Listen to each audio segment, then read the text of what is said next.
There you go. Here it is. Right.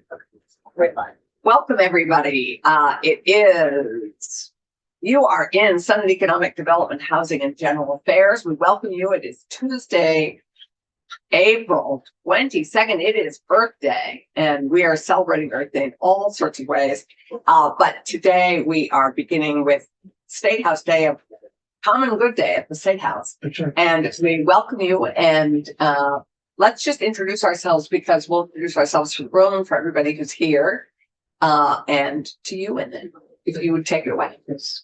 So my name is Thomas Chittenden. I represent the southeast quadrants of Chittenden County. Hello and goodbye, Senator Kay Sharon. You have plates to go. And I'm supposed to be where your people are. He's coming too.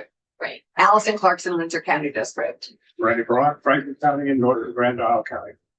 Good morning, Dave Weeks, Representative Rowland County. And you are? I'm Martin Hahn, and I'm the director of Common Good Vermont. And I have a presentation to share with you, Right. which I'm going to move through, I think, at a pretty good clip. I understand the committee members have a copy of this, both electronically We do. and physically, and I'm welcome to do any follow-up that the committee would like.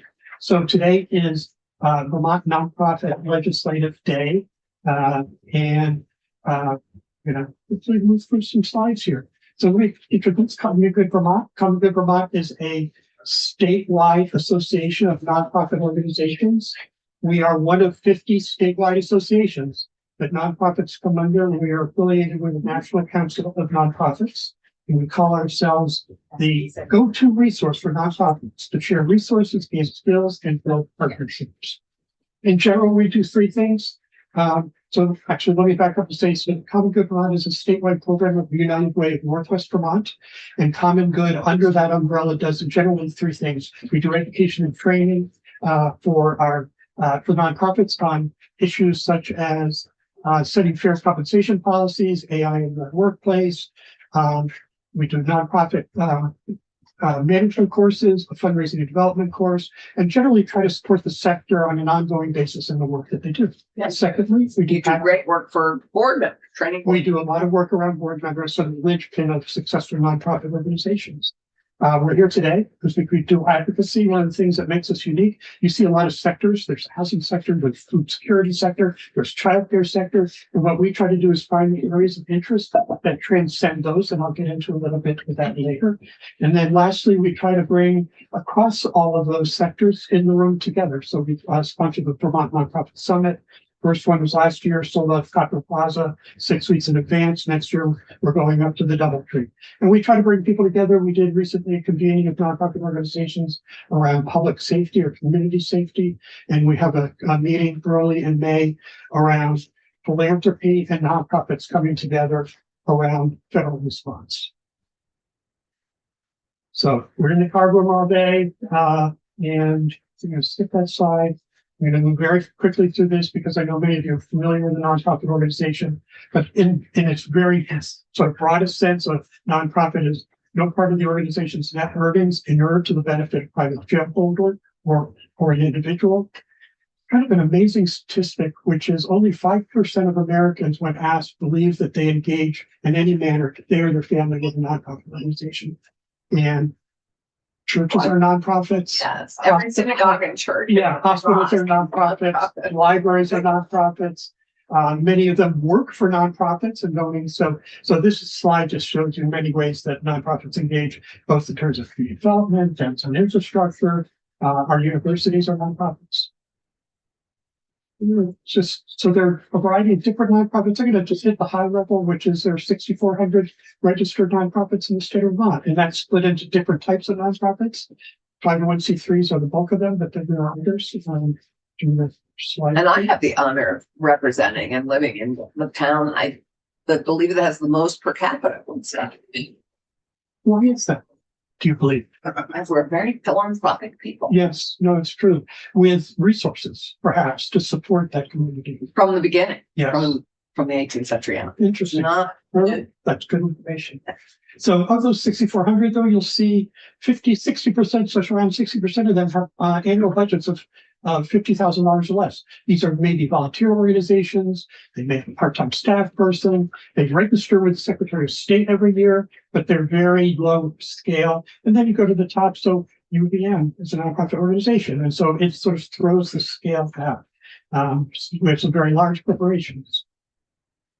This slide shows you, should I commit, Rick? Where are the nonprofits located in the state? And no surprise, Chittenden County and Washington County are where the bulk of them are located. This slide it sort of comes as a surprise. Many of us think about charitable donations being a driver of nonprofit organizations, but in fact, 50% of it is earned income. So coming to Vermont, 70% of our income is earned income. We charge people to come to our programming, they're forced with fees. And then 31% are government grants and contracts to do the work of the organization, to do mental health outreach to youth. So 50% and 31% is earned revenues, and then you can see the donations. Madam Chair, am I going too fast? No, this is perfect. This is perfect. I mean, you're in a room full of people who serve on many boards. I know. So this is not new to you. We honor you, but we. Yeah. You don't need to be schooled in this. The only thing I'll point out on this slide is 1 in 5 Vermonters work for a nonprofit organization. Yes. So that's a significant impact in terms of payroll, buying power, workforce development. And that's why we elevate that work and want to be at the table with all of you. So these are some of our priorities. This slide is around the impact of federal actions. I just want to stop here for a moment because there's news every day about how nonprofits and for-profits, how the state at large, the state of Vermont, is being impacted by federal actions. These are just a couple of things that have been in the news recently. For Vermont lost $1.2 million connected with the Farms to Schools, and the European Development Credit Council, Development Council, lost funding to support refugees coming into the state. Vermont Historical Society lost funding for training for Vermont museums. Read Vermont lost $1 million to promote youth literacy. Vermont Humanities Council lost $800,000 to impacts all program staffing. As in the cafeteria this morning, Chris Donnelly from Champlain Housing Trust said that NeighborWorks America has now been infiltrated by DOGE. NeighborWorks America brings in significant federal resources to support the 5 NeighborWorks organizations. And actually, most recently, we have president who's threatened take away people's nonprofit status, which is truly appalling. Yeah, we have heard that there may be work in, that it's been threatened for Harvard University to withdraw their tax exempt status. Yeah. And we've heard that expanding the scope of that, there are significant barriers to that being effectuated. Yes. Legal barriers. So one would assume. Would assume, yes. So I'm now in what are our policy priorities? One of our policy priorities that we were not successful with this year was to seek state funding, general funds to support Common Good Vermont, particularly our relationship with grantees and contractors and work with the state, make sure they get their reporting done on time, how they get their audit done to support their success in being a partner with the state now. And as I say, we were not successful in getting an appropriations bill this year, but I welcome any advice from those who are on the table how we're going to be successful next year. Our top priority has been reform of state grant and contracts. This is currently in Bill H-233 in the GovOps, House GovOps, and a lot of state, as you know, a lot of the state's activity is funded through nonprofit organizations. And in general, that goes really well. There's some places where it's not going so well. Most grants are on a reimbursement basis as opposed to an advance. And so you incur an expense, and then how quickly do you get paid back to that? I asked a question. Yes, Thomas. So I did take a peek at the rest of your slides. I don't think you're going to speak to this, but I just remember, and I just brought it up, the 2022 Emerson Lynn did a nice report just outlining the number of nonprofits per capita in Vermont, and that we have the highest number of nonprofits. Yeah. Do you think part of this should be, do we have too many nonprofits, which makes it really hard to fill out grants? And should we focus on incentives to try to consolidate or create less fragmentation on these nonprofit services, make it easier to apply for these grants and services? I 100% understand the question. I think we're second to Washington, D.C. So Washington, D.C. not being a state, but as a region. I anticipate with the reduction in federal funding, there will be consolidations and mergers and dissolutions. The thing that I have, in calmer times, I'd say to you, a nonprofit starting up is like a small entrepreneur opening up a pizza shop. Maybe they're going to be successful, maybe they're not. They have an idea that they can attract a board of directors to. You have to have a board of directors. You have to have some capacity. You have to have a checking account. And then some needs to fail. But we, Common Good Vermont, is definitely in business. We did a workshop and we will be doing sessions on mergers and dissolutions and fiscal sponsorship. So you have a large organization. Maybe you don't need to run a new organization. Maybe you go to Capstone Community Action or to CBLEO and see if it could be run there. So there are a lot of ways to perhaps streamline the delivery. Yeah, I think we're seeing an increasing amount of that. I think using umbrellas of larger nonprofits to organize within and under. Exactly. And something we have been exploring, we'll continue to explore, is shared services. Does every such and such nonprofit need a finance director, or can a position be shared? Same is true of HR, same is true of fundraising and development. So is there a way to scale back through shared services? Yeah, great idea. Our priority generally is around the workforce, as it is for this committee. Housing, health insurance. Health insurance is a significant barrier to programmatic success and may be a factor, in fact, in organizations not being able to survive to the moment. And as we're on the cusp of additional significant increases, fair funding, costs of delivery go up, state grants remain static, and how does that play out? And then workforce development to support job training. So, community safety. Nonprofit organizations are impacted by community safety concerns. People who are on the streets, who are unsafe, people who come into their offices and threaten them, challenges for staff who are being attacked. So we are seeking to develop solutions to support the sector in response to community safety. And that's the end of my presentation. Martin, that's terrific. I think it's you're here at a very interesting time, and we applaud you. But particularly, actually, today we're going to pivot to a workforce development issue. I understand. And Yes. and it is interesting that you have it as a both how the challenges we're facing in this moment affect your workforce, but also how we train our workforce. And we've had many nonprofits in here in the last weeks as we are building our workforce development bill. Yes, and it's such a complex issue because we have vacancies. There's somebody from out of state who moves to accept a job and they're unable to find housing and aren't able to stay. Yeah. So I see that there's a Yes, On your right, door. build homes. let's still home. So we're fixing it. Yeah. Great. So any questions for Martin? We thank you. I And appreciate your we time. will stop by and see you. We're so, Yeah. thank you for coffee this morning. Indeed. Very grateful. Indeed. And thank you for your good work and the challenges ahead. This is a moment to be present for our nonprofit. So thank you. Thank you so much. Okay. Thanks. Thank you.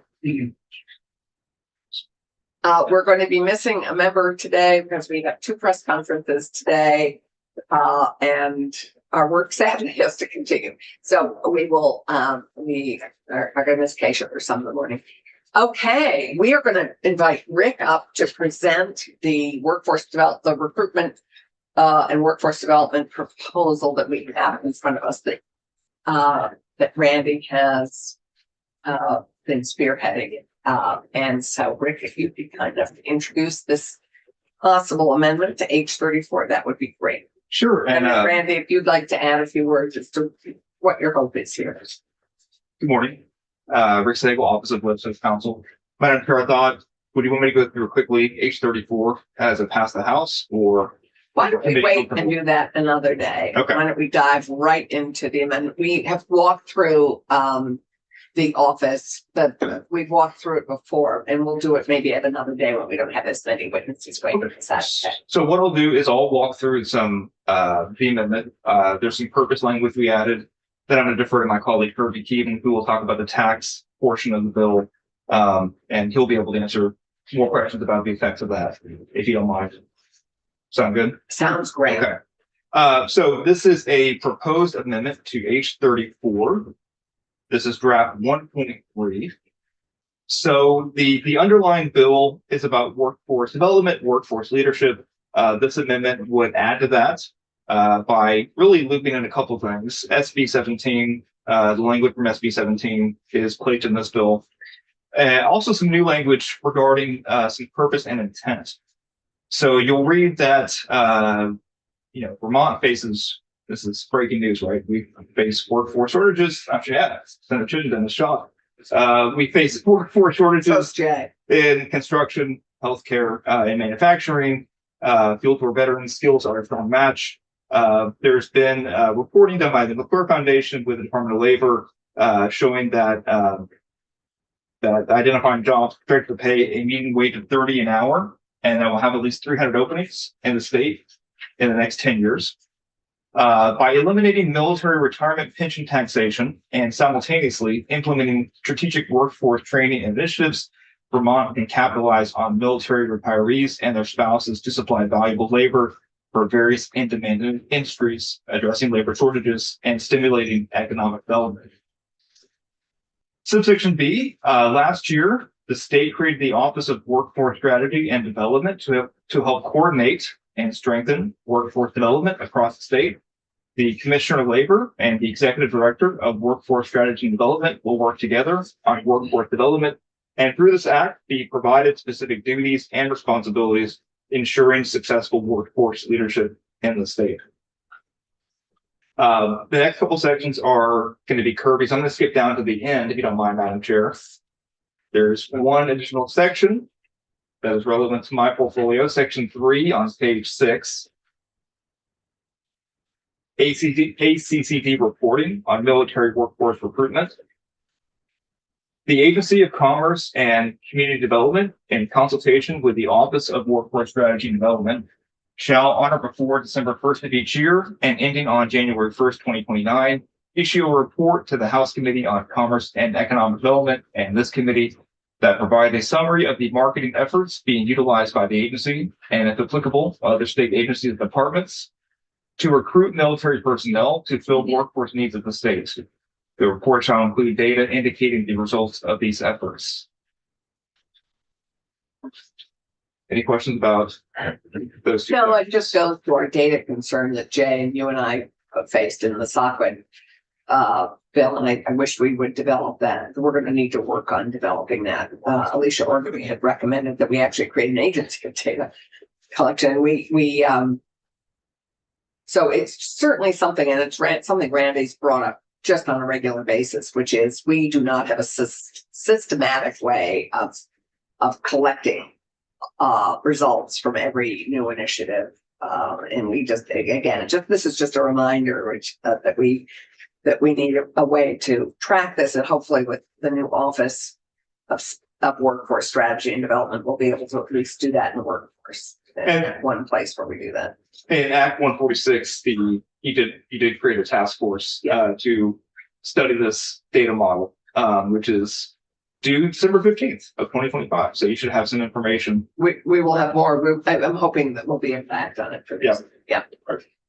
So thank you. Any questions for Rick before we pivot to Kirby?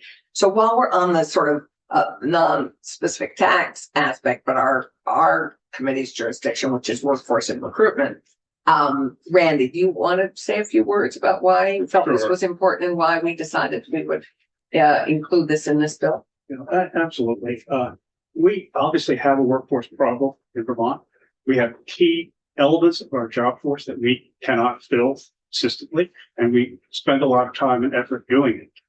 Military retirees offer another source that we have not, at this point, sought as carefully and as systematically as we ought to.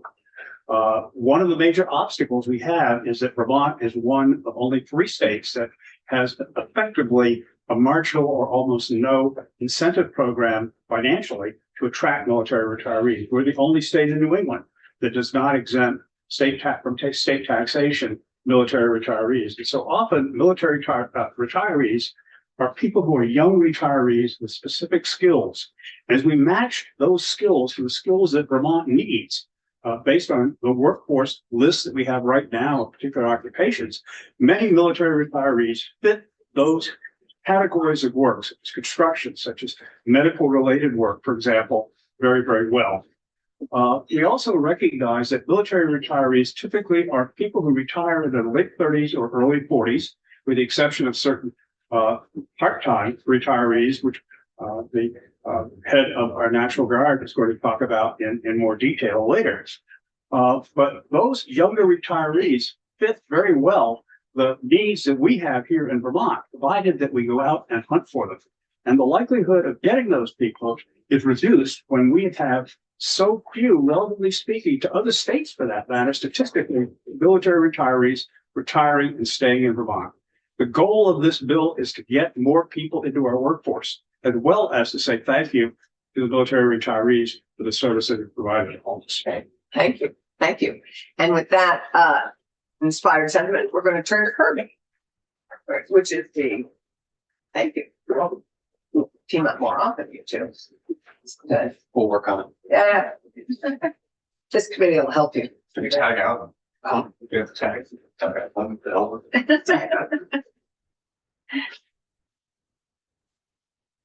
Welcome, Kirby. It's good to have you. Morning, Kirby Keaton, Legislative Council. Chair Rick Smithman again.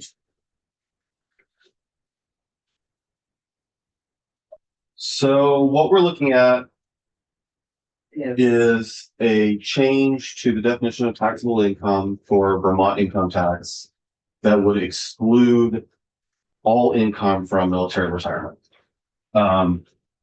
And it's really as simple as that. This means that that income would just not be reported to Vermont.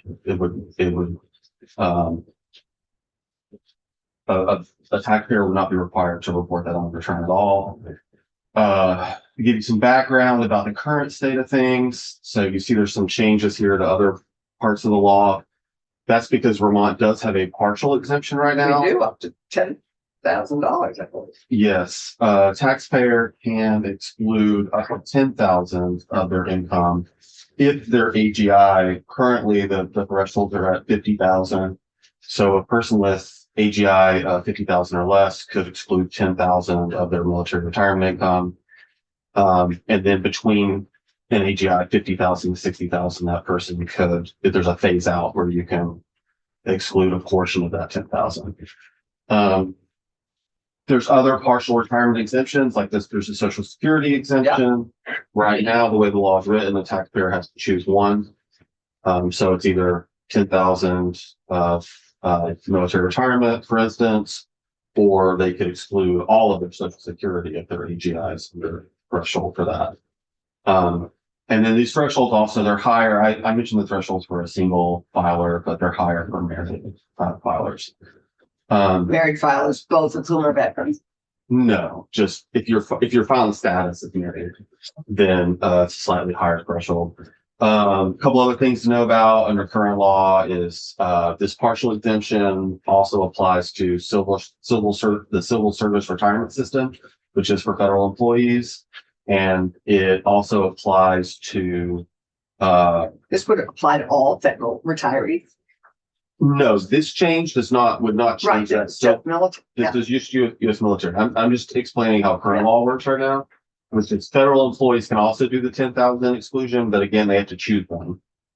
Social Security, U.S. military retirement, civil service retirement, and then there's this third bucket of other contributory retirement systems. In a nutshell, this category is for people who have retirement systems where they didn't pay into Social Security. That used to be a thing at the federal level. The law is also written that for a state system, this could be taken. It's again, it works just like the military retirement or the civil service retirement under current law. If you had paid into one of those systems, you can exclude up to 10,000. That's kind of the landscape that we have currently under Vermont law. This change would take the military retirement out of that partial exemption system, exclude it fully, and then everything else would stay the same. The Social Security, the civil service retirement, and the non-contributory systems, or other contributory systems, would stay with And the estimated cost of this? Not JFO. Okay, I Patent. believe Randy, it's about Patrick. 3.9 million. 3.9 million. Patrick Titterton will be Well, on Thursday to Yeah. explain that in detail. Okay, One thing that you might add, just discussion, how surviving spouses of military retirees work in the present system and also in the future. Sure. So under current law, U.S. military retirement income received by a taxpayer is excluded. That does not include the surviving spouse benefit. The way that this change is written is it would apply to exclude that as well. yeah. And this may be a question for, but you had to guesstimate with Patrick, the impact on the budget, because we're gonna have to find a way to pay for this as we do with every tax expenditure. Do you know what the average military retirement benefit is? And this may be a question for General Knight. Yeah, I think that's a question for others. I mean, Oh, I think that the 3.9 figure kind of tells you. Well, And then you could also compare that with what the partial exemption currently costs. right, The- because I would also ask, how many have we had file already under our $10,000 exemption? How many military retirees currently are in Vermont, and what's our goal in terms of how? There's a document, and one of our witnesses today will be here with a document that gives you the number of military retirees at average annual pay, Okay, great, tax revenue, Sorry. so on and so forth. So that will be something coming later this morning. great. So Perfect. under the current system, if the taxpayer has more than 60,000 in AGI, they would qualify for this at all. So we wouldn't know who those Right. people are when they go into that. Another thing you might be aware of is that Ways and Means is going to be discussing doing changes with these partial exemptions tomorrow in committee. Just to let you know, there's other conversations happening in the building around this. I'm not surprised. Great. Kirby, thank you. Rick and Kirby, thanks for teeing us up. And with that, I would welcome General Knight. Come join us. Madam Chair.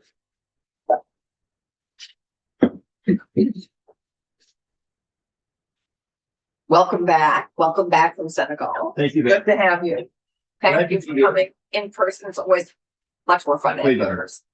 I appreciate the opportunity. Good morning to the committee members. Thank you Good for morning. having me here. I will go as quickly as I can through this. Some of this is not a surprise to anybody. So we have your testimony, which I had not fully appreciated. I asked my questions. Right. So taxation of military retirement and survivor benefits puts Vermont at a significant disadvantage when it comes to recruiting and retaining service members for our National Guard and bringing and keeping talent here in Vermont. Approximately 2/3 of our force are part-time and not only part of our National Guard, but they're also a vital part of our civilian workforce. And as been stated, we've have an acute workforce shortage in nearly every sector of the economy in every region of the state. So for me, attracting and retaining more members of the Vermont National Guard or into the Vermont National Guard will simply strengthen our workforce. Eliminating the tax on their retirement means more may be likely to stay here after retirement and continue to be a part of our workforce. At present, a majority of military retirees leave Vermont, and I think Bob will be able to highlight that even further. But I give you some historic data. 2004 and 2019, we have had incremental growth in the retiree population from 3,402 to 3,904. That's 502, 15 years. Great. But in 2014 to 2021, 475 members of the Vermont National Guard retired. So conversely, the total number of military retirees in Vermont experienced only comparatively an incremental increase. So in short, 4 of our military retirees leave Vermont to stay. Keep a small sampling if I could, Madam Chair. And these are senior members of our Guard that earn what we would call, what I call longevity retirement, traditional 20-year retirement. Lieutenant Colonel Jason Pelletier, our former recruiting commander, moved to New Hampshire. Chief Warrant Officer 5, Kim Steiner, she was my state command chief warrant officer, and her retired first sergeant husband, Mark Steiner, moved to New Hampshire. Brigadier General David Manfredi and his spouse Kathy moved to Maine. Colonel Joyce Merrill and her husband moved to Tennessee. Tim Bragg, my former deputy adjutant general, retired, moved to North Carolina. and former Command Chief Warrant Officer Jim Woodworth and his wife Kim moved to New York. It's a small sample. The list can go on. And general, every one of those states has a military retirement benefit. Yes, ma'am. All states in New England have a military retirement benefit of We're- substance other than Vermont. Well, we have a modest one, yeah, but everybody has a more system. So for the members of the committee, this loss of talent and revenue becomes a compounding problem. When the members of the Guard leave Vermont, they take their pension with them, but they also take that of their spouse. They take with them their earning capacity, their experience, their talent. All of that leaves. In addition to the military retiree numbers, in the past year, our Guard has lost 8 airmen and 58 soldiers who moved out of Vermont for employment in other states. And they went there to find more robust support systems and to seek stability in retirement. So these are what we call interstate transfers. They simply go from the Guard to the Guard of another state.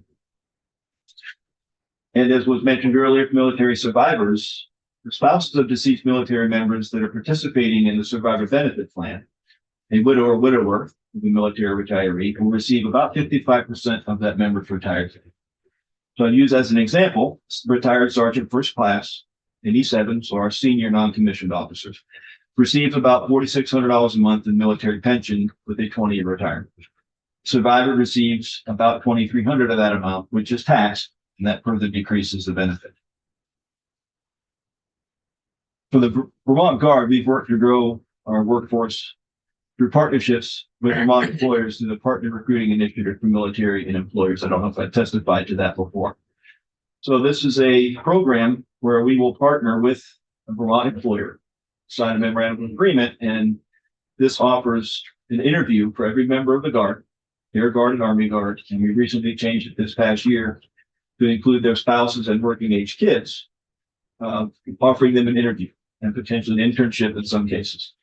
So we have right now 25 of Vermont employers have signed up for the program, and we have another 55 in the queue. And that tells me how acute the workforce crisis is here. They are looking for the kinds of people we have. Oh, absolutely. And Greg, this is a program you're working on with the Department of Labor. Yeah. We're all linked. Right. And we partnered with UBN Pace to help us with marketing as well. But the challenge remains one of bringing talent to Vermont and keeping the talent we have. So obviously we're invested in the effort. We should, as a state, I believe, make ourselves more attractive, specifically, as Senator Brock has noted, looking at that prior service military market. When I say prior service, these are members of the military coming off of active duty who've completed their first term of service. They may be enlisted, they may be an officer. That means they have more time to continue service in our Guard, and we can recruit them into our workforce in Vermont and have a dual career status. We're focusing our efforts specifically to that population. And not only that, but it's also, you look across every installation, irrespective of what branch of service they have, the military, a transition team. Somebody's going to help folks transition out of their service into the reserve component or into retirement. And there's a lot of those transition briefings going on. We're making it a point to be there. And I know we brought the Department of Labor with us to Fort Drum, New York as an example. Yes, and that we've been doing it now for several years.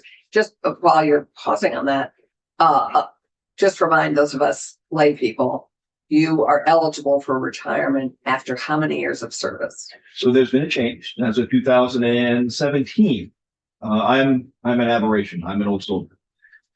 Normally there was, to earn a military pension, you had to be in for 20 years. Very small percentage of folks serve 20 years. So in 2017, Congress passed into law the blended retirement system, which serves more like a 401k. So somebody can serve for 6 years, 8 years, 10 years, and still then retire. It's a smaller pension, certainly, behaving like a 401k, but that's tax. They are young. They're not coming here. So this is something we haven't talked about in depth, but the blended retirement system cuts both ways. One, it's great for the member because they have something to take with them when they leave the service. Conversely, if they take that option, now we as the military, and certainly in Vermont, we have a retention concern with keeping that talent here. What's important for us is this population we're talking about, and as Senator Rock noted, even at 20 years of service, if somebody joined between the ages of 18 and 21, they're retiring in their late 30s, early 40s, and have another entire career ahead of them. We could bring them here if we marketed it correctly, if we gave them the incentive to come to Vermont. So these are the exact folks that we want to recruit here. So I'll use as my simple tanker math. I use Fort Drum as the example. There's about 15,000 soldiers at Fort Drum, which is pretty small by Army standards compared to some more larger installations. If they have an attrition rate of 12% of folks separating from the service, and it could be for retirement, it could be ending their first, they've met their obligation and they're going to get out. 12% attrition rate means that 1,800 soldiers are leaving Fort Drum alone every year. Now, if I look across the military, and this is our focus, we're not just focusing on Army. We focus on Air, the Marine Corps. Every major installation has that transition team.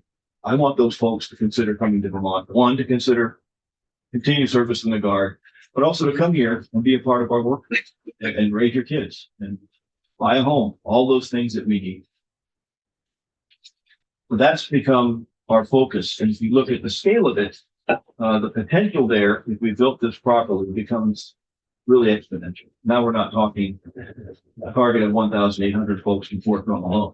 It's Fort Cavazos, it's Fort Benning, it's Nellis Air Force Base, all the places where I have my teams going to work with those transition folks.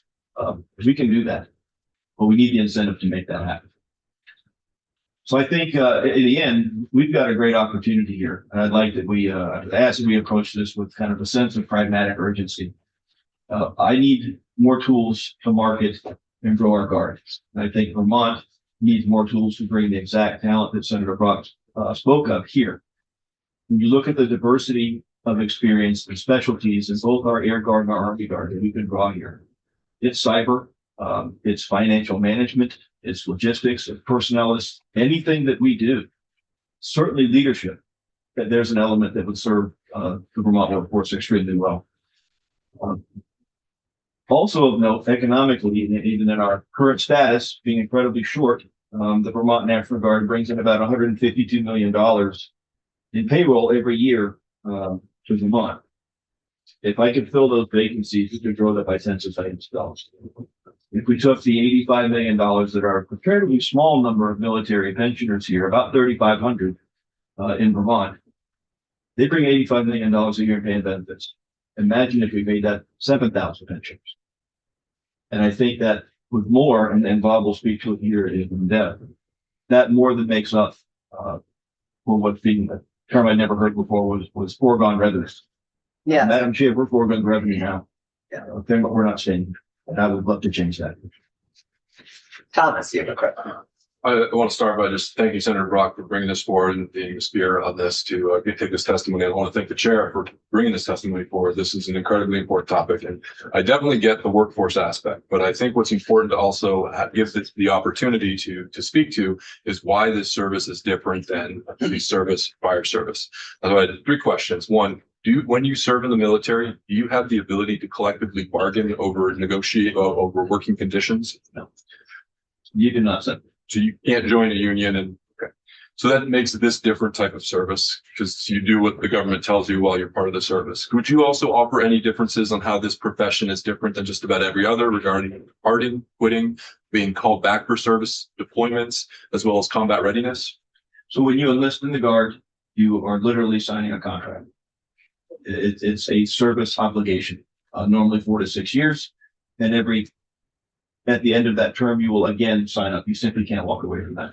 Not normally, unless you do something that's contrary to our standards, and then we'll help you out, which we have done. There are things that our military does and our Guard in particular that folks don't see. I just was in Okinawa last month. My Air Guard, my folks, 275 members of our Air Guard, were in Okinawa for 90 days. Now, their deployment cycle is much shorter. They will do that again in about 3 years, a like type deployment. The Army Guard's different. Our deployments normally are 11 to 12 months. And they're not sending us, to be perfectly candid, to the most beautiful places on earth. Well, they may have once been the most beautiful places on earth, True. but many of them have been ravaged by. Yes, ma'am. And sometimes those are tough. And I'm not being hyperbolic. I went to Iraq 20 years ago this June. And I would argue that sending 16 of my friends home under the American flag makes our job a little bit different. Yeah. That's what we were asked to do. We volunteered for it. We understand that the risk that comes with that. In my mind, thank goodness we have those people. But those are tough. It's different. It's just different. Thank you. So I just wanted to make the moral argument as to why I feel like we need to do this. But regarding the specifics of this, survivor benefits that had not caught my radar prior to now. Do you know, maybe further testimony can speak to this? Is it common in other states to extend this exemption to survivor benefits, or would Vermont be out of the norm if you don't know that? I don't know. I'm Senator Bob. I don't know if you have any. We can do a little research on that. It is common. It's common. We'll get that. We'll provide, just to make sure he has it. Yeah, that'll be part of Patrick's. And the last thing I'll say, not necessarily a question, I just worry that we're driving people out of the state that have done this service right when they're about to have some kids, and we need more kids in Vermont. So they're going to raise their family after they finish their service, and I'd rather them dig their roots deeper in Vermont. So I really hope that this does that in a variety of fronts. Thank you, Senator. I would really like to continue working with my cabinet colleagues, with labor, commerce, and to really market Vermont. If we could get this done, that becomes another element, because I don't know how many folks I've spoken with, they would love to come here.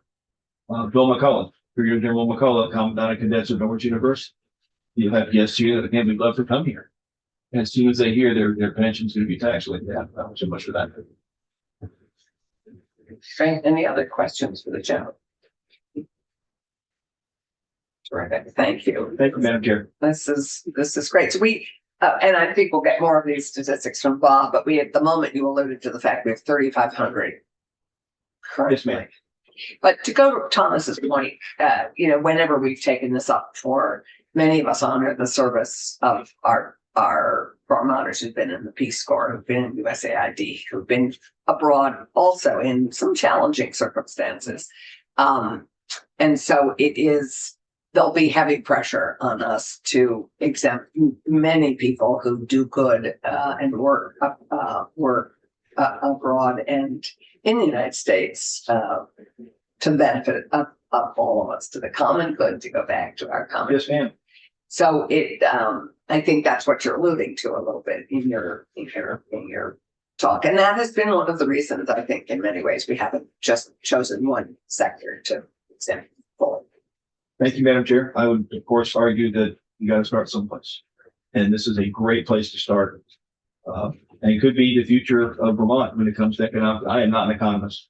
Well, and that's what we will get from Patrick, because for the $33.9 million that we may be exempting, what I think we're anticipating in terms of cost benefit is the income and the taxable income that will come from more people moving here and be more kids in the school and more people working in Vermont. So my guess is that what Patrick will show us is that the income that we will receive far exceeds what it will produce us.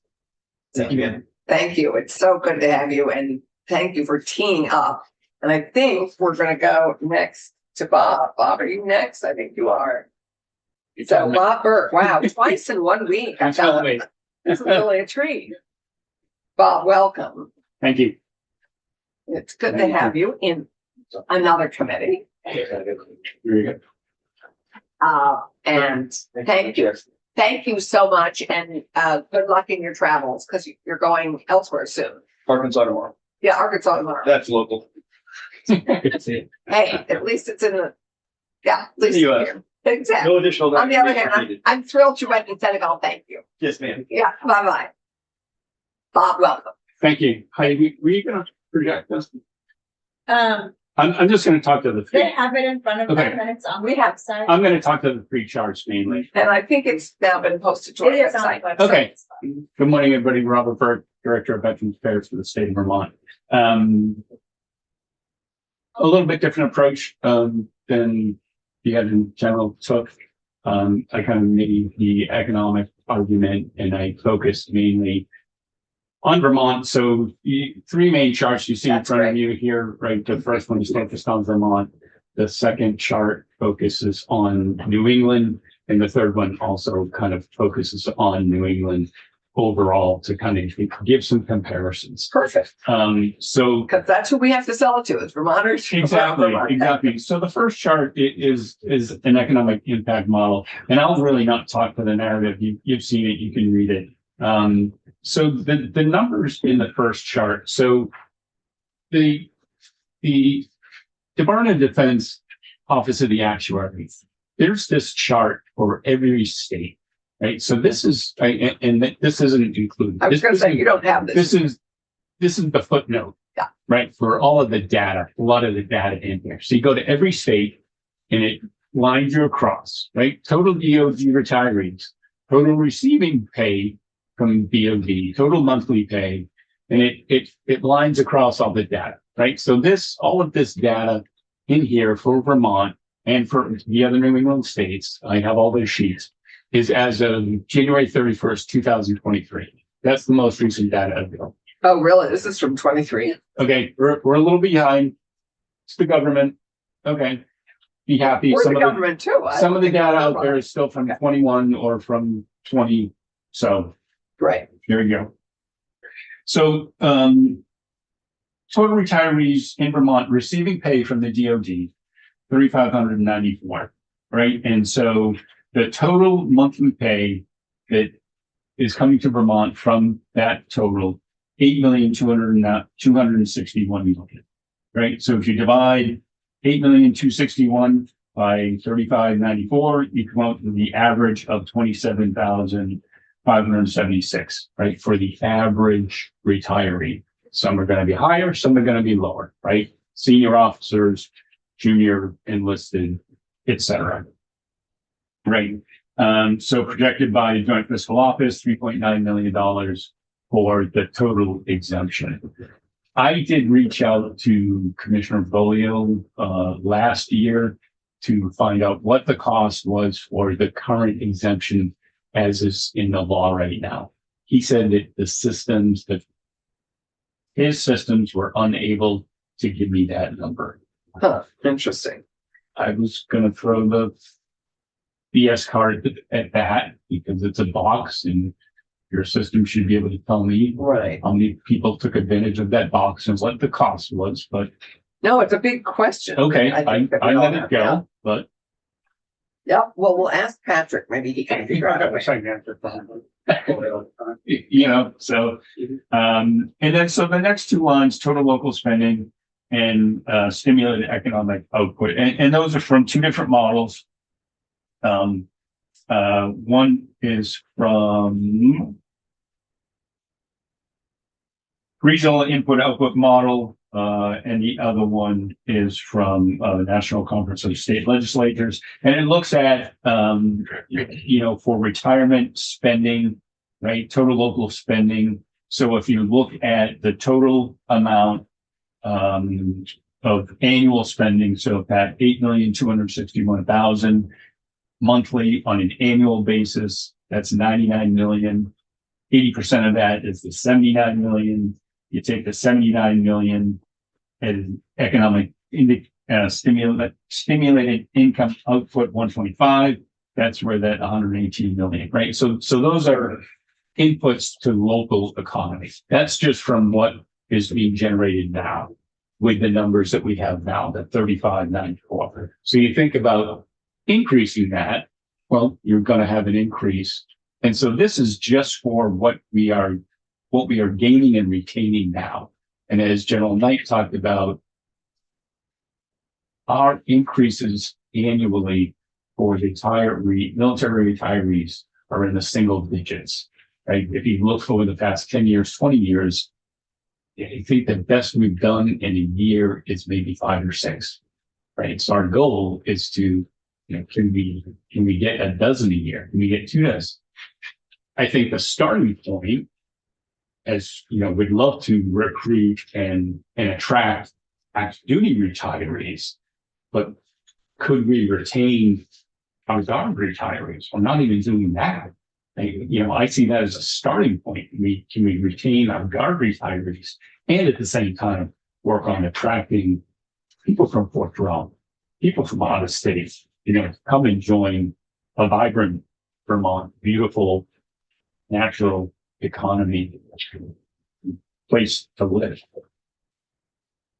The second chart looks at other New England states, all of which, except for Vermont, are exempting military retirement. It shows you again from their individual state reports how many retirees are receiving pay, the average annual pay. You can see Vermont is down the lowest there again because we have the lowest number of retirees. Again, population based, so our total number of veterans is, excuse me, the lowest in New England. Total number of veterans in the state, we stand at about just short of 38,000. That's total veterans, not retirees. Our retirees, you see, are 35. almost And 30 how many veterans did you say about? About 38,000 total veterans Right. in the state.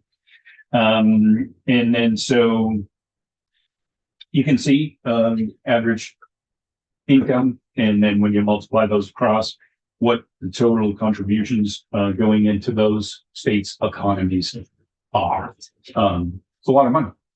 So Bob, just on the other New England states, do they exempt all military? and- Correct. New Hampshire has no income tax. Yeah, we're clear on this, So, just the other states do. but the other one that do have an. Correct. Connecticut, 2 years ago went with 100%. They had originally planned to do a phase in, but then after their analysis, they just went and did 100% and as opposed to doing that. And it would, just because they're the most current, would you be kind enough to see if you could find out through your resources, how many more retirees I did. actually then move? I did ask, but I have not received any, That would be great. if you Information. Kind of to send that. because I did ask, I said, did your legislature ask you to do an economic analysis on what your projections might be Right. for attracting? I've not received any information back. Okay, that, I would add that we work with NCSL. right. Just had a couple of long meeting people from other states as well as the NCSL staff. There's a paucity of statistics in a lot of cases, but there are some interesting ones. And one of them, taking this chart that we're looking at, is if you translate this to the retirees per capita by state, Vermont is a tremendous outlier in terms of being lower per capita than every other state. That's the thing that's perhaps even more meaningful. Interesting.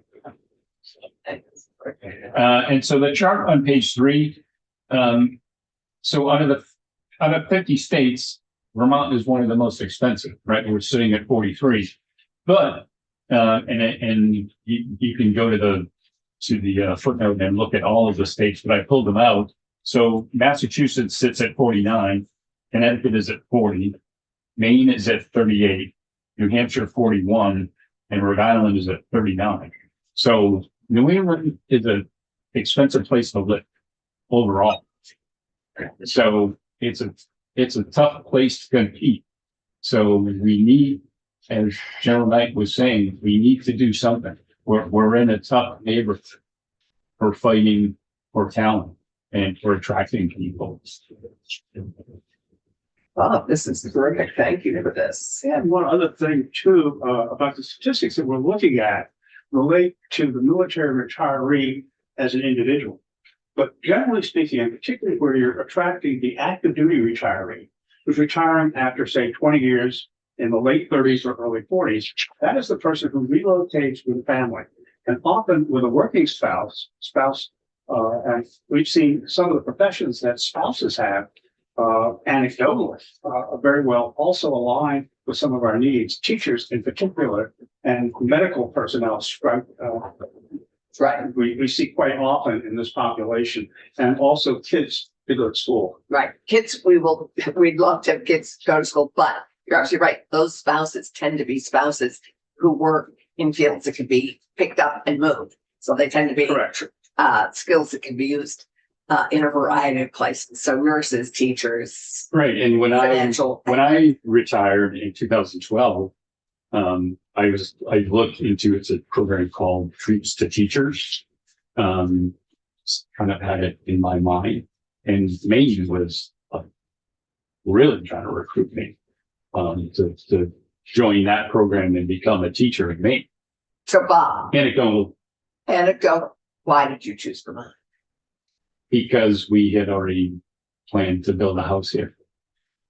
So I went and became, principal at Good Shepherd Catholic School in St. Johnsbury for 2 years.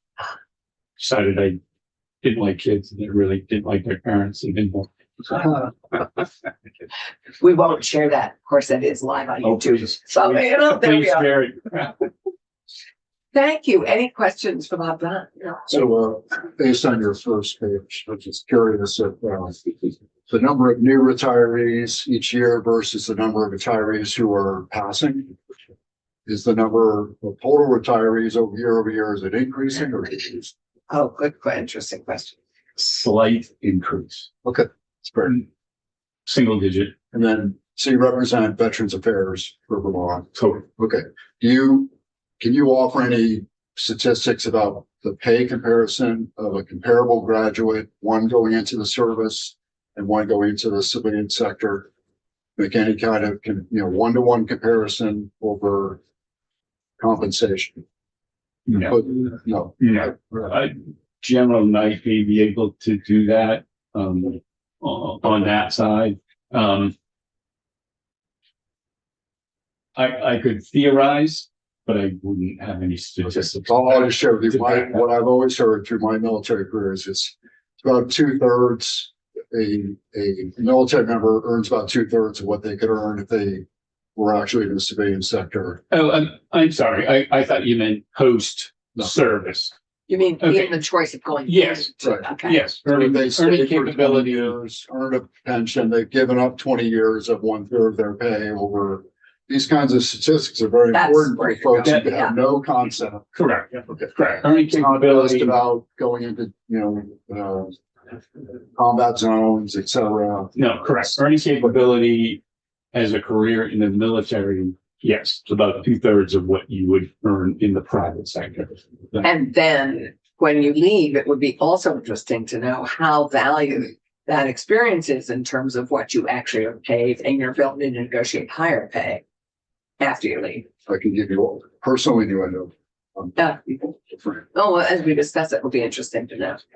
Bob, thanks. Any other questions for Bob? Helps. I've been trying to run the numbers really quickly, but in the chart on the second page, I'm really trying to overlay that with the populations of these states. And what I'm starting to see is that Massachusetts and Connecticut has a much lower proportional retiree capture compared to Vermont and Maine and New Hampshire, which are sort of track.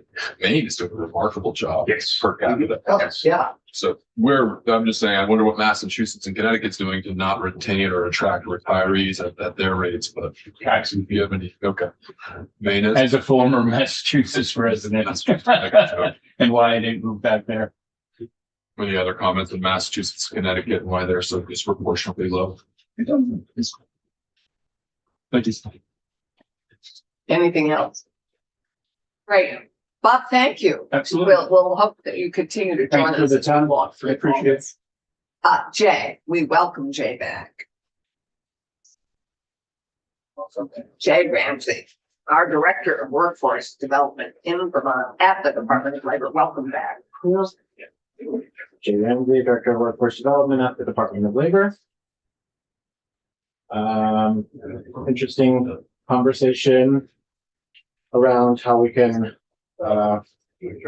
provide a more structured experience to get people to retire from military service in Vermont.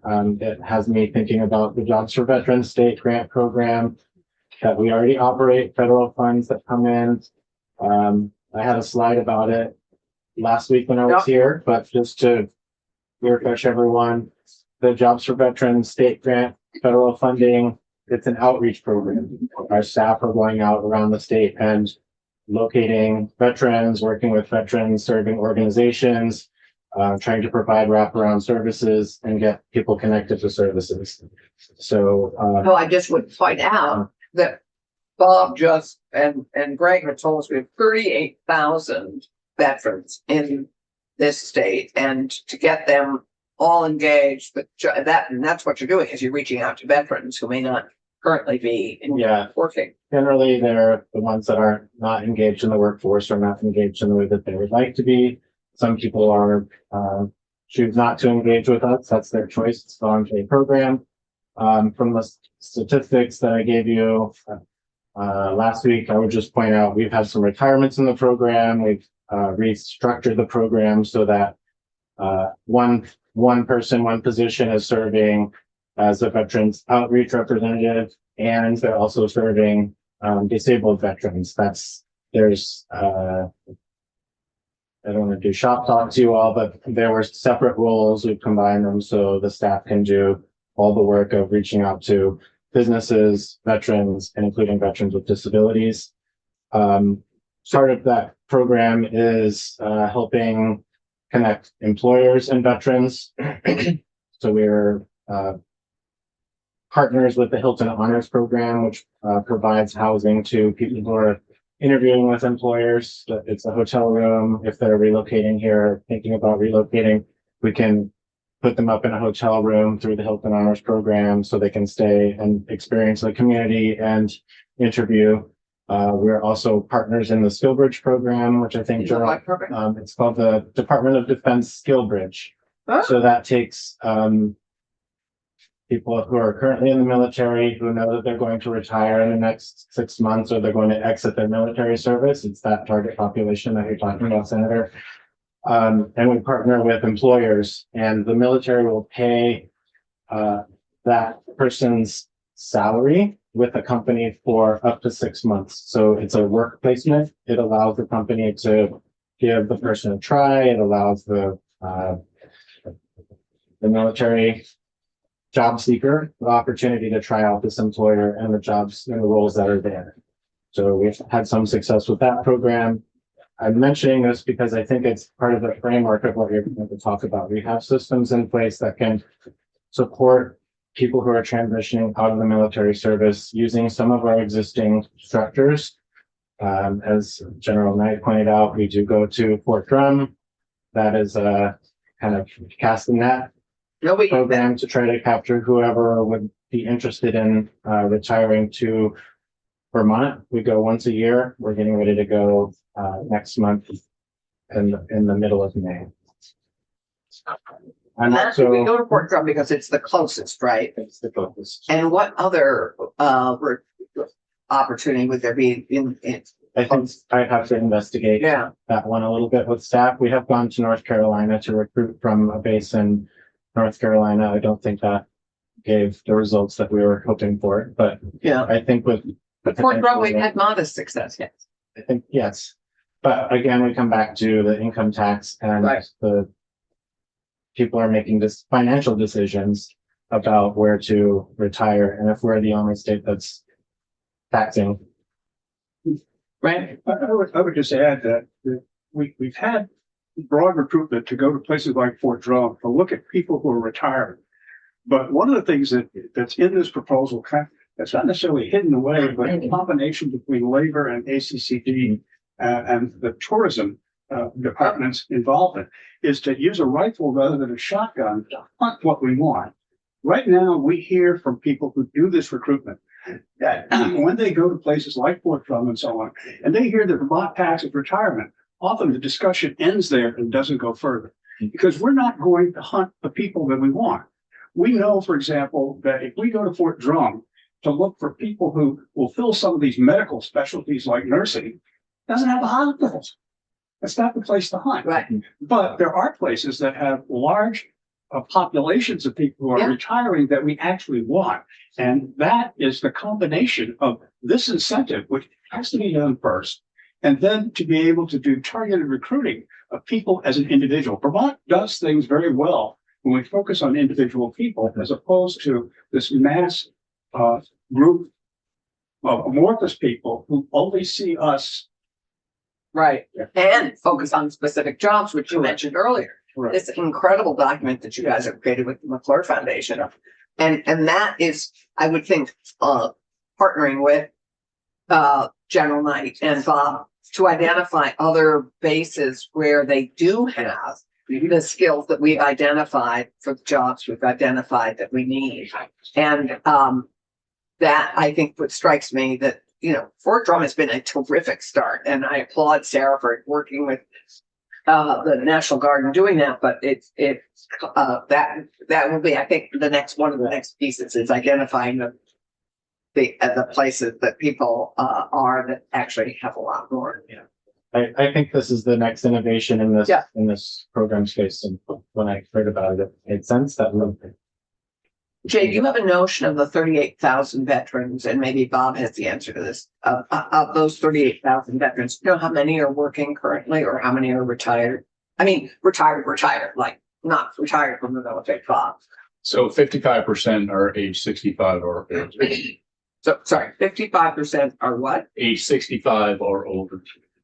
Doesn't mean they're not working. No. But 65% are age 55 or older. So it's an aging population.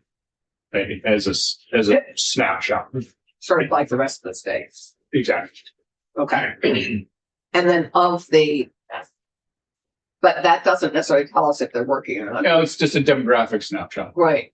Would it possible for us to know or find out of the 38,000, how many are working? Because you're going after veterans who aren't working that we're trying to engage into work. I can go back and check with Matt. That would be and see great. If we have any data about it. And when you come next, because you're coming soon, when you come next, that would be great, I think, for us to know, because that's already a population we can already be working on. Sorry, I interrupted your presentation. I think the other element that I was thinking about too is the use of GI benefits. So as someone is exiting the military, or perhaps when they're even retired, they have a set of benefits that they receive for training, retraining.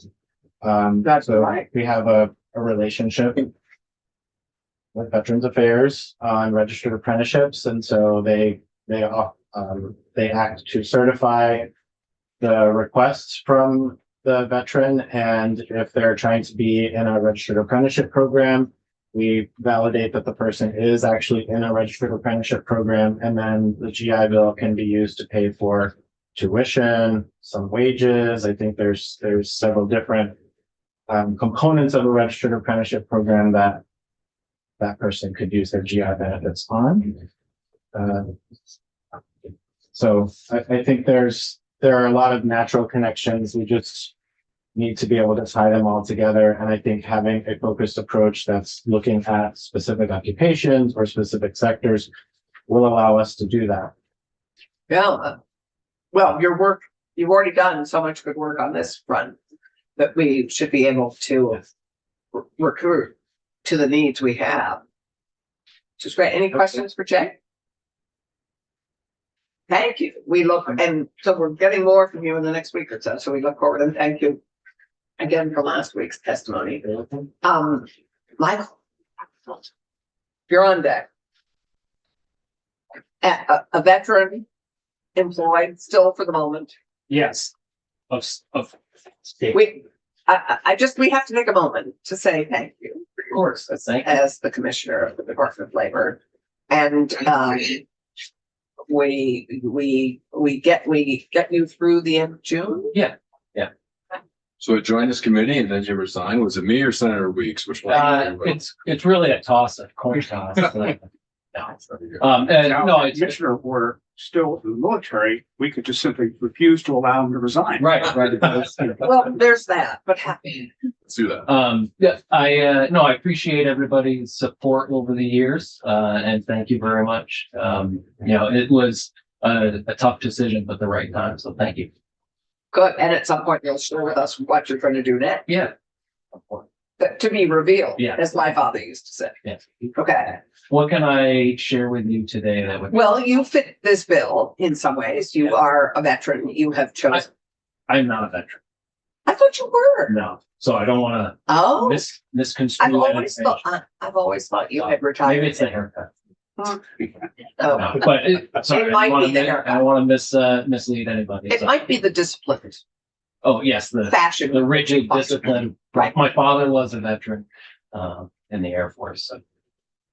Well, I think one of the things that you might be able to address is the combination of what the Labor Department is doing and what ACCD is doing, particularly in the tourism perspective, to working together to recruit people and what the possibilities are to bring that combination to bear. Because we've had programs before in which we've tried to attract people specifically using the ACCD rifle in the way that we've talked about, and how that might apply here, because I know your folks have indicated on the one hand, the deputy, and on the other hand, the head of tourism, of working together to bring this about. Yeah, and I'm happy to share how we've partnered. This goes back probably quite a ways, but there's a little bit of a division of labor in terms of, we rely heavily on the Agency of Commerce, and I don't want to speak for them, but we rely on them to do most of the marketing and recruitment piece. And the Department of Labor is there to assist when it actually comes to identifying individuals and helping to relocate them. And so right now there's a partnership with the agency. So as individuals indicate that they're looking to relocate to Vermont, and Jay can speak a little bit more about the details, we do get a heads up on who these individuals are, and we'll create a direct connection with them and help identify a location that they may want to live in if they don't know where in Vermont they want to live. If they do, but they are looking for work, we'll help identify possible employers in that region, provide them resources. If they're looking for upskilling and advanced training, we'll help them in that way, shape, or form. So we do have somebody in our division of workforce development that is key to assisting those individuals with relocation efforts. And then we have occasions where we do some direct recruitment, like working with the military and going to Fort Drum and other places. But in terms of general marketing and recruitment, that really rests with the Agency of Commerce. So there is a connection there, and they're helping to constantly support our job recruitment efforts. But that's kind of the breakdown in terms of they do the outreach, the general public awareness outside our borders to recruit individuals to come to Vermont, and then we help come alongside them to help with job placement and relocation support. Well, that's perfect. I think it's been a great partnership, and we can just put more into that and I mean, I think the whole Think Vermont program that Heather has spearheaded has been terrific, and I can see that being deployed, as it were, in so many very specific areas as it pertains to trying to attract. Yeah, and I know I'm preaching to the choir here, but it seems to be our biggest challenge right now, which we all know is housing. So when those individuals want to relocate to the state, they either can't afford what's available, or what's available doesn't meet their standards or expectations. And it's not just about relocation, right? It's about finding the right place with the right job, and right school for that right individual, price. for that. Yeah. We are well aware. So happy to share any other thoughts. Anything further, Jay, as we took, because you had one person who does relocation work with people. So the staff in the St. Johnsbury office are the ones that handle these inquiries, whether they're coming from ACCD or they find, we have a form on our website, the Department of Labor's website.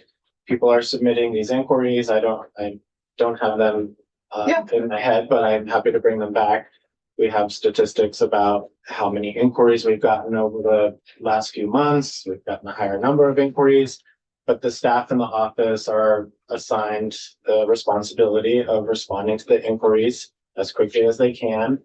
Sometimes it's an email, a really long email with all the information, sometimes a phone call, but we are trying to treat it with kid gloves so that the person gets all of their questions answered, and they get the impression that we want to have them here and we're trying to help them get connected.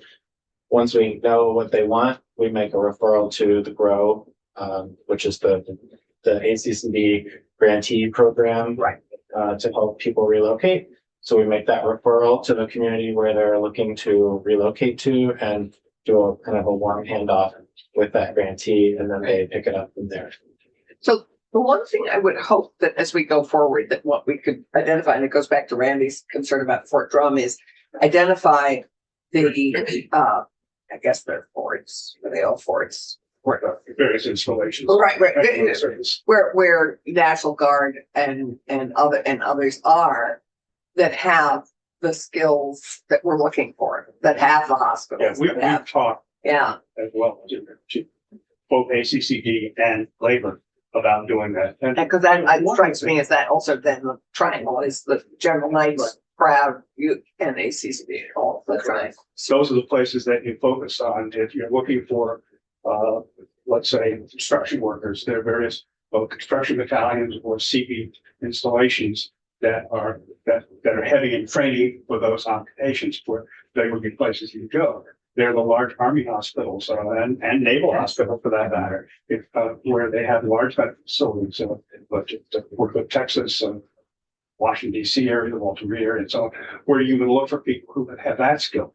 In other words, focus the effort. And my thought in drafting some of this additional stuff that we put on SAT and so on is whether or not to create some sort of an advisory committee to work together. And there is an absence of a desire to commit additional committees. And so I avoided that, but I do envision working together between the National Guard, the Veterans Organization, the recruitment organizations that we have, and tourism to get together periodically and talk about what's the best way to go at this and how to go about doing it. There's tremendous information on where the military specialties we're looking for reside and how many people retire at each one.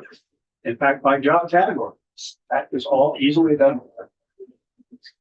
If I may add one more thing for your consideration here, I was at a convening of the National Governors Association Workforce Development Right. Gurus, whatever they're calling themselves, a couple of weeks That's ago. what we call you. And we had a panel discussion about veteran services and how to recruit veterans. And one of the things that came up in there is, while we might be attempting to target the service member based on their background, when we're talking about people retiring and settling, it's generally the spouse that gets to make that call. Yes. There's a lot of influence because the spouse has been following the primary partner around, and Time for them to get to choose where they want to be. Right. so that's I think that's an important part of this discussion. We might put a lot of effort into recruiting and targeting service members, but ultimately that decision is going to be Generally made with oriented. another person. Yeah. That's a good point, because I think that's the point all the way from the beginning that Randy has been. The point is to be strategic about what we do Yes. and to be individual about what we do. Those two things. And those were also pieces that were done in things like the Stay to Stay program. Yeah.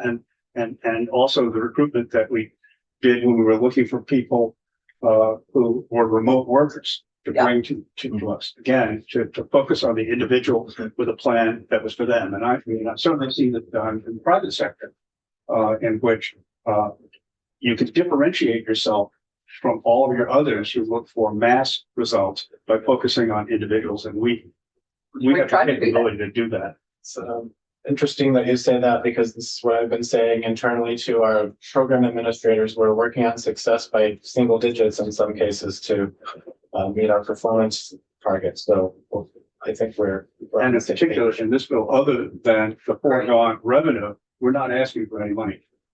Right. So it's single success for signal success. Anybody around the room? We have all these. Rowan, we have 3 people who haven't spoken. Any additional? Nick, you've done a lot of the research on this. Anything, other thoughts you might like to add? I do think most of what I've written has been covered. A lot of what I have corresponded with Bob and Rick on this matter previously. I do believe that it is part of a larger effort to increase workforce development in the state. And I think sorry, I'm blanking on your name right now. As you spoke to, it is the next part of workforce development is to capitalize on the military retirement population.